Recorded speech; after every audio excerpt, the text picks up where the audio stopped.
તમે બધા તો સલામત રહ્યા છો કે નહીં? સરસ સરસ. હે? હા, સલામત રહ્યા. હા. દિલીપભાઈ, તમારું તો કામ એવું છે કે કોઈને પણ જરા આમ ઠાઠવાટ કરવો તમારે ત્યાં જ આવવું પડે.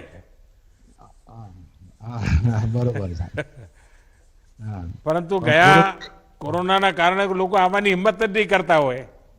કોરોના કાળમાંથી સાહેબ 2 વર્ષથી તો તકલીફ જ જાય આવી. હા, પણ હવે બરાબર ચાલે છે. અનાજ મળ્યું એના કારણે મદદ મળી છે. અનાજ બરાબર પૂરું પૂરું મળે સાહેબ, હા. કમ્પ્લીટ. અને તમારું તો કામ એવું છે કે તમે દૂરથી કરી જ ના શકો, તમારે એની પાસે જવું જ પડે. આ એનાથી લોકો ભયભીત હાલથી ચાલુ જ છે, લોકો હા, થોડા ગભરાય છે. પણ તમે બરાબર માસ્ક વગેરે પહેરીને બધું કરો છો ને સેવા? માસ્ક ને બધું સેનેટાઈઝ બધું કમ્પ્લીટ સાહેબ. વાહ વાહ વાહ. હા. હા, નમસ્કાર. જે અન્ન યોજના જે છે એ મેળવવામાં તમને કોઈ તકલીફ પડી કે સરળતાથી બધું મળી રહ્યું છે? ના ના, સરસ સાહેબ, બધું કમ્પ્લીટ જ મળી રહે છે. કોઈ તકલીફ નથી પડતી? ના, કોઈ જ નહીં હો. બાળકો શું કરે છે? બાળકો એક અમારું સલૂન નું કામ કરે ને એક હજુ ભણે છે. ભણે છે? તો મોટા છોકરાને ભણાવ્યો નહીં તમે? ભણે છે સાહેબ. હું વિકલાંગ છું એટલે બીજું મારે જોવે ને થોડું સહકાર. हाँ, તમને મદદમાં જોઈએ કેમ? हाँ. હમ. चलो दिलीप भाई, 100 वर्ष के इस सबसे बड़ी विपत्ति ने सभी को प्रभावित किया है। 100 साल में कभी ऐसी आपदा नहीं आई। हमारे कामकाज के तौर तरीकों को भी बहुत प्रभावित किया है। ये जो वायरस है उसने नए नए तौर तरीके अपनाए, बहुरूपीय जैसा है। आप एक करो तो वो दूसरा रंग करता है और सबको अनेक मुसीबतों में डाला हुआ है।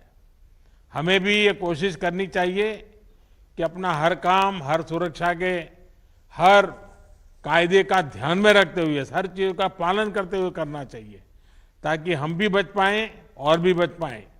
मेरी आप सबको, गांधीनगर वासियों को, दिलीप भाई आपको बहुत बहुत शुभकामनाएं। धन्यवाद। धन्यवाद साहब. हाँ, नमस्कार. आज देश के अंत्योदय, गरीब, पिछड़े वर्ग, ग्रामीण क्षेत्र, किसान, महिला शक्ति, हर तबके का सशक्तिकरण हुआ है। जन जन को आरोग्य सुरक्षा कवच प्रदान करती विश्व की सबसे बड़ी प्रधानमंत्री जन आरोग्य सुरक्षा योजना हो या गरीबों के घर में मुफ्त राशन पहुंचाने की प्रधानमंत्री गरीब कल्याण अन्न योजना, आज देश का हर एक व्यक्ति गरीब सामान्य जन लाभान्वित है। आत्मनिर्भर भारत का यह ध्येय साकार हुआ है देश के जननायक प्रधानमंत्री श्री नरेंद्र भाई मोदी के दृष्टिवंत नेतृत्व में। आइए जननायक प्रधानमंत्री श्री नरेंद्र भाई मोदी जी को अनुरोध करते हैं कि आप हम सबका मार्गदर्शन करें।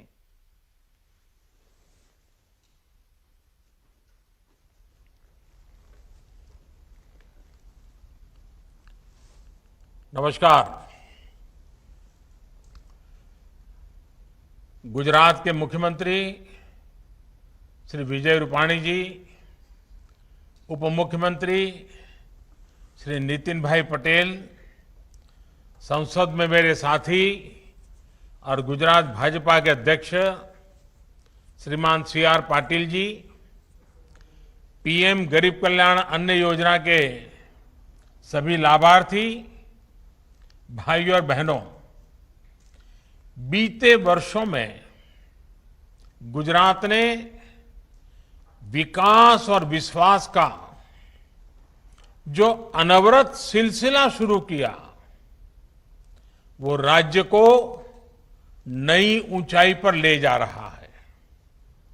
गुजरात सरकार ने हमारी बहनों, हमारे किसानों, हमारे गरीब परिवारों के हित में हर योजना को सेवा भाव के साथ जमीन पर उतारा है।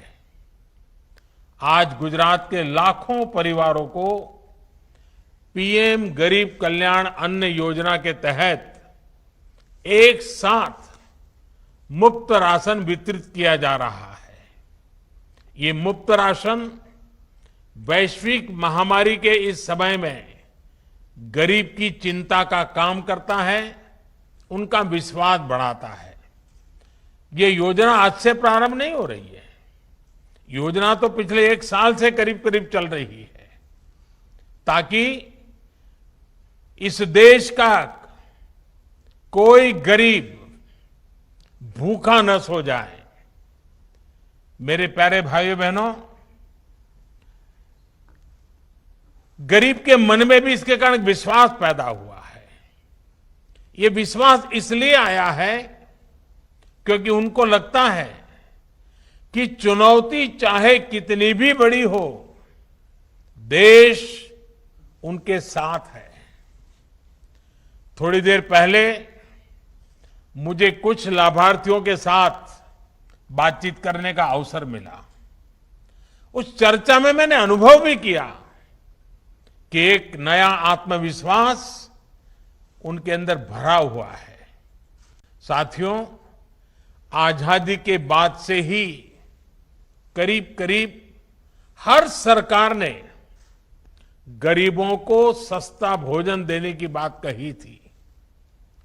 सस्ते राशन की योजनाओं का दायरा और बजट साल दर साल बढ़ता गया, लेकिन उसका जो प्रभाव होना चाहिए था वो सीमित ही रहा। देश के खाद्य भंडार बढ़ते गए, लेकिन भूखमरी और कुपोषण में उस अनुपात में कमी नहीं आ पाई। इसका एक बड़ा कारण था कि प्रभावी डिलीवरी सिस्टम का न होना, और कुछ बीमारियां भी आ गई व्यवस्थाओं में, कुछ कटकी कंपनी भी आ गई, स्वार्थी तत्व भी घुस गए। इस स्थिति को बदलने के लिए साल 2014 के बाद नए सिरे से काम शुरू किया गया। नई टेक्नोलॉजी को इस परिवर्तन का माध्यम बनाया गया। करोड़ों फर्जी लाभार्थियों को सिस्टम से हटाया, राशन कार्ड को आधार से लिंक किया और सरकारी राशन की दुकानों में डिजिटल टेक्नोलॉजी को प्रोत्साहित किया गया। आज परिणाम हमारे सामने हैं। भाइयों और बहनों, 100 साल की सबसे बड़ी विपत्ति सिर्फ भारत पर नहीं, पूरी दुनिया पर आई है, पूरी मानव जात पर आई है। आजीविका पर संकट आया, कोरोना लॉकडाउन के कारण काम धंधे बंद करने पड़े, लेकिन देश ने होने दिया। दुर्भाग्य से दुनिया के कई देशों के लोगों पर आज संक्रमण के साथ साथ भूखमरी का भी भीषण संकट आ गया है। वज़ीर-ए-आज़म